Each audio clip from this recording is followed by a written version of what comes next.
రాష్ట్రంలోని యువతీ యువకులలో క్రీడా స్ఫూర్తిని పెంపొందించడమే రాష్ట్ర ఉప ముఖ్యమంత్రి పవన్ కళ్యాణ్ లక్ష్యమని కాకినాడ ఎంపీ తంగెళ్ల ఉదయ్ శ్రీనివాస్ అన్నారు.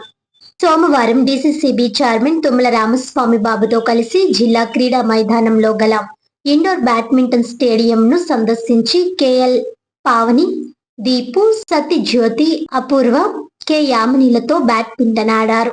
ఈ సందర్భంగా క్రీడాకారులకు కావలసిన సౌకర్యాలు, వారికి కావలసిన సదుపాయాలు కోచ్ చిన్నారిని అడిగి తెలుసుకున్నారు. బ్యాడ్మింటన్ లో మంచి శిక్షణ ఇవ్వాలని, కావలసిన వసతులన్నీ తీర్చేందుకు తమ వంతు కృషి చేస్తామని హామీ ఇచ్చారు.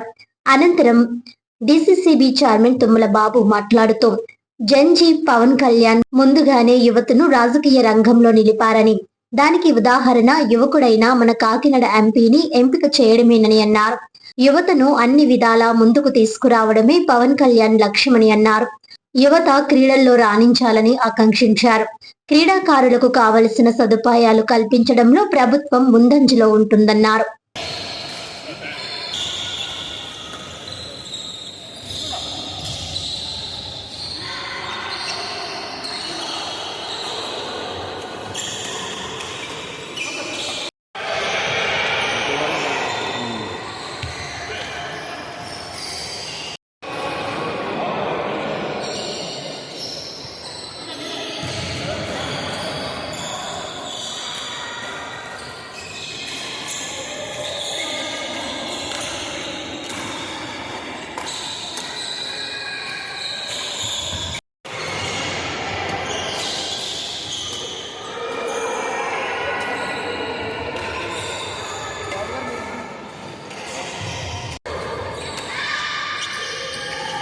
ఓకే అన్న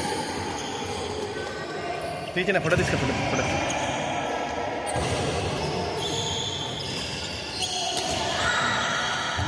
ఓకే అలా అలా అందరికీ నమస్కారం.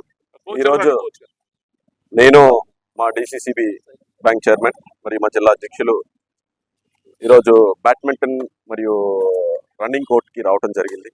ఇక్కడ ఉన్న ఏ ఫెసిలిటీస్ అని చెక్ చేసి అక్కడ ఉన్న ప్లేయర్స్ దగ్గర, యూత్ స్పోర్ట్స్ పీపుల్ దగ్గర కనుక్కొని వాళ్ళకి ఇంకా ఏమేమి ఫెసిలిటీస్ కావాలి అని తెలుసుకుని, దాంతోపాటు మేము కూడా ఇక్కడ బ్యాడ్మింటన్ మ్యాచ్ జరగడం జరిగింది. సో ఇక్కడ నిజంగా చూస్తుంటే ఆ బ్యాడ్మింటన్ ఎంతో మంది చిన్నపిల్లలు, ఆడపిల్లలు, యువత మొత్తం అందరూ కూడా ఇక్కడికి వచ్చి ఆడటం జరుగుతుంది. ఇది is very good facility. But ఇంకా కొన్ని మార్పులు చేర్పులు కావాలని చెప్పి ఇక్కడ ఉన్న ప్లేయర్స్ అలాగే కోచ్ కూడా మాకు రిక్వెస్ట్ చేయడం జరిగింది. సో డెఫినెట్లీ రానున్న దాంట్లో సిఎస్ఆర్లోనా లేకపోతే ఎంపీ ల్యాడ్స్లోనా చూసి, ఎప్పుడు మా అధినేత పవన్ కళ్యాణ్ గారు, రాష్ట్ర ఉప ముఖ్యమంత్రి డిప్యూటీ సీఎం గారు పవన్ కళ్యాణ్ గారు ఎప్పుడు ఎలాగా యూత్ని ఎంకరేజ్ చేస్తారో, స్పోర్ట్స్ పీపుల్ని ఎంకరేజ్ చేస్తారో మనందరికీ తెలిసిన విషయమే. ఆయన నింపిన స్ఫూర్తితో ఈరోజు మేమందరం ఇక్కడ విజిట్ చేయడం, అలాగే వాళ్ళకి కావాల్సినవన్నీ తెలుసుకోవడం, త్వరలోనే ఆ ఫెసిలిటీస్ అన్నింటినీ కూడా పూర్తి చేసే విధంగా మేము పనిచేస్తామని చెప్పి ఈ సందర్భంగా తెలియజేస్తున్నాం. జై హింద్. నమస్కారం.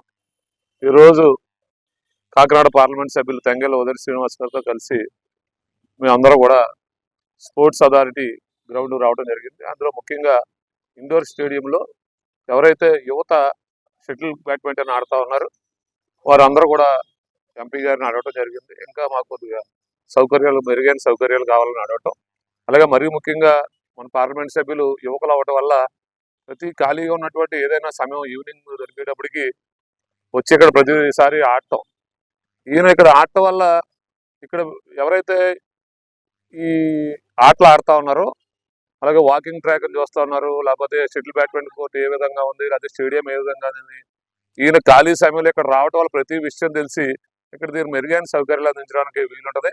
అలాగే అందుకనే యువకుల్ని ఎంపీలుగా కానీ యువకుల్ని నాయకత్వం ఎన్నుకోమని పదే పదే చెప్పడానికి కారణం, జంజీని పవన్ కళ్యాణ్ గారు ఎక్కువగా సపోర్ట్ చేయడం వల్లే ముందు చూపు ఈ రోజు జంజీ అని రావడం జరిగింది. జంజీని ముందే ఆలోచించే ఇటువంటి యువకుల్ని మన కాకినాడ పార్లమెంట్ తీసుకురావడం జరిగింది పవన్ కళ్యాణ్ గారు. అందుకనే ఎంపీలు అంటే ఎక్కడో ఢిల్లీలో ఉండటం, లేకపోతే అక్కడెక్కడో తిరగటం, ఖాళీ ఉంటే వేరే గేమ్స్ ఆడుతూ ఉంటారు. కాకపోతే మన ఎంపీ యువకుడు అవ్వటం వల్ల ఈరోజు ఇక్కడికి ఖాళీ సమయంలో స్పోర్ట్స్ ఆడడానికి గ్రౌండ్కి, స్టేడియంలకి రావడం జరుగుతుంది. చాలా సంతోషం. వీలున్నప్పుడు ఒక్కొక్కసారి ఈ గ్రౌండ్లో ఆడటం, ఒక్కొక్కసారి ఇంజనీర్ జేఎన్టీ స్టేడియంలో ఆడటం. కాకినాడలో ఉన్న అన్ని స్టేడియంలో ఎప్పుడో సమయం మీరు అనుకోవచ్చు ఎప్పుడెప్పుడు అవుతా ఉన్నారండి. ఇక్కడ సమయం ఖాళీగా ఉన్నప్పుడు ఇక్కడ ఒకసారి రావటం, ఒకసారి జేఎన్టీ గ్రౌండ్కి వెళ్ళటం, ఒకసారి అదర్ గ్రౌండ్స్కి వెళ్ళటం, ఒక్కొక్కసారి ఆర్ఎండ్బి గారు ఉన్నటువంటి ఇండోర్ స్టేడియంకి వెళ్ళటం, ఇవన్నీ ఎంపీ గారు చేస్తూ ఉన్నారు. చాలా సంతోషం. అందుకే రాబోయే రోజుల్లో కూడా యువ నాయకత్వం కావాలి, ఇటువంటి నాయకులు ఎన్నుకోవాలని మేము పదే పదే కోరుతాం.